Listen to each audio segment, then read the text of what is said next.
कामयाबी तक today GK series में आपका स्वागत है। हम आपके लिए जीके के कुछ महत्वपूर्ण प्रश्न लाए हैं। वीडियो को अंत तक जरूर देखें, वीडियो को बीच में स्किप ना करें। तो पहला प्रश्न है, पानीपत के युद्ध में बाबर ने सुल्तान इब्राहिम लोदी को किस वर्ष पराजित किया था? Option 1 1527, option B 1526, option C 1525, option D 1524। तो इसका उत्तर है ऑप्शन बी 1526 को।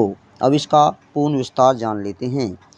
पानीपत का युद्ध बाबर और लोदी वंश के बीच 21 अप्रैल 1526 में लड़ा गया।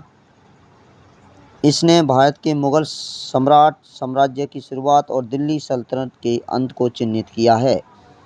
यह उन पहली लड़ाइयों में से एक था जिसमें भारत ने गन पाउडर, आग्नेय शास्त्रों और उन्नत क्षेत्र के हथियारों का इस्तेमाल किया गया था, जो भारत में मुगलों द्वारा पेश किए गए थे।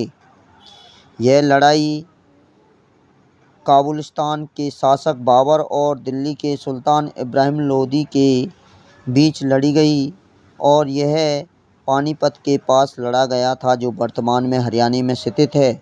ऐसा अनुमान है कि बाबर के पास लगभग 15,000 पुरुष थे और लोदी के पास 1 लाख पुरुष सेना थी।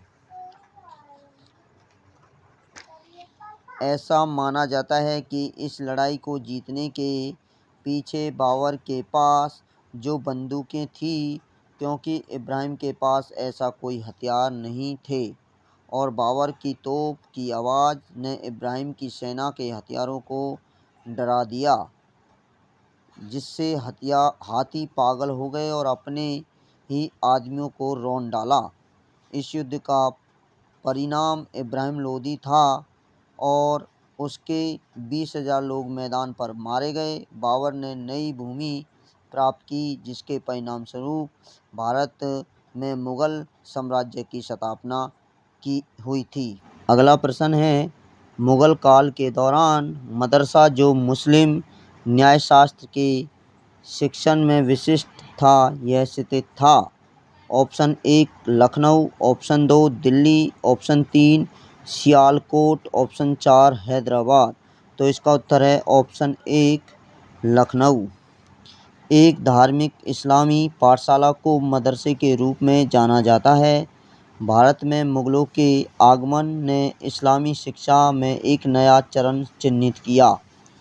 कई शासकों का व्यक्तिगत रूप से कला और साहित्य की ओर झुकाव था। अकबर द्वारा कुछ किया गया था जो स्वयं अशिक्षित था, लेकिन शैक्षिक उत्थान के लिए बहुत प्रयास किया। उन्होंने मदरसों में हिंदुओं को सीखने की अनुमति भी दी। इस तरह बड़ी संख्या में हिंदू विद्वानों ने फारसी और इस्लामी पाठ सीखा। मुगल काल के दौरान लखनऊ मदरसा मुस्लिम न्यायशास्त्र के शिक्षण में विशिष्ट था। मदरसे का अर्थ अध्ययन की एक जगह है।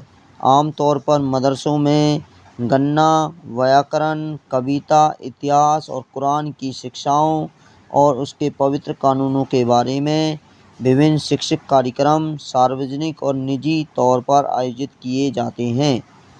मदरसे का मुख्य उद्देश्य अरबी भाषा और इस्लामी मूल्यों की शिक्षा के एकीकरण के माध्यम से मुस्लिम संस्कृति, रीति रिवाजों, परंपराओं और हितों के संदर्भ में उचित और प्रासंगिक शैक्षिक अवसर प्रदान करना है।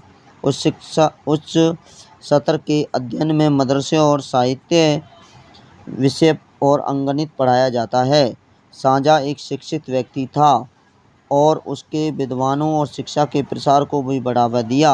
उन्होंने दिल्ली में जामा मस्जिद के पास एक मदरसा बनवाया। वे फारसी, अरबी और संस्कृत जैसी भाषाओं के ज्ञाता थे।